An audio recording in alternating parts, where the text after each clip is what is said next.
In a small sleepy town, people are dreaming.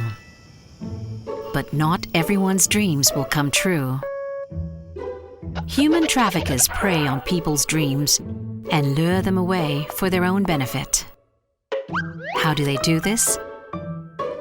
Human trafficking doesn't happen all of a sudden. It's a process.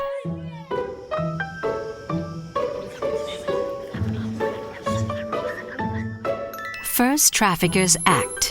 This includes recruiting victims, transporting them to the place where they'll be exploited, hiding them from authorities, and receiving victims from other traffickers.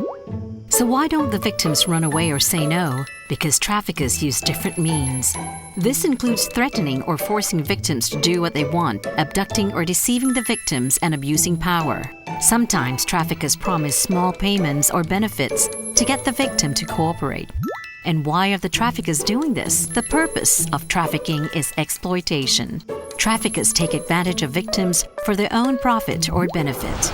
This is human trafficking.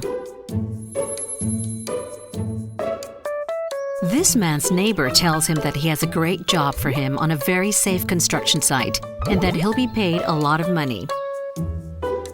With more money, he can make his dreams come true. He agrees to take the job.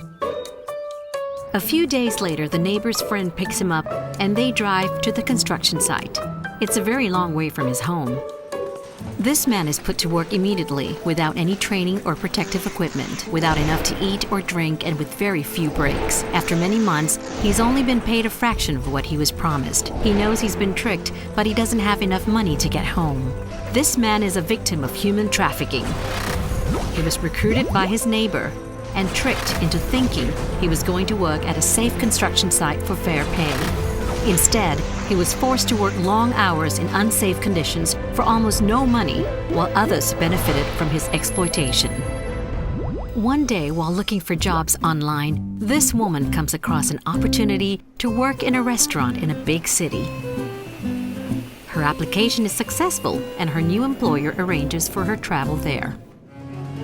She is met at the airport and driven to a part of the city that looks nothing like she expected.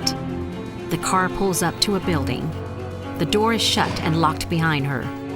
She is made to perform sex acts against her will.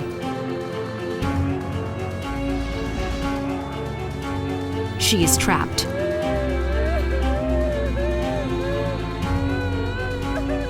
This woman is a victim of human trafficking. She was transported by a trafficker from the airport to the location of the job.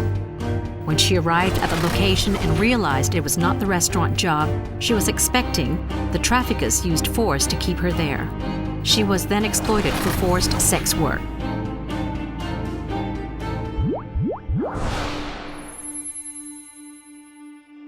This 14-year-old boy on school break is approached on the street by a woman who looks trustworthy. She tells him that she needs workers at her factory, and she promises him lots of money. He brings her to meet his parents. They are so happy for him. He'll now be able to save money for school. The woman drives him to the next town.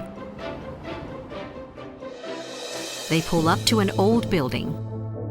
There is someone waiting for him. As he is led inside, the nice lady drives off. The factory isn't anything like she described. There are lots of people working, including many children. He works all day, and after just a few hours of sleep, he starts again. He is sad. This isn't what he expected. He misses his family. After weeks, he still hasn't received any salary or been allowed to contact them. He is trapped. This boy is a victim of human trafficking. He was tricked by the woman who recruited him on the street. He was then received by a trafficker when he arrived at the factory and exploited by being forced to sew clothing. For anyone under the age of 18, only the act and purpose matter for it to legally be a case of human trafficking. Understanding that human trafficking doesn't happen all at once, but instead is a process of act, means, and purpose, helps us better identify victims and trafficking trends. People everywhere are dreaming. and looking for opportunities to make those dreams come true.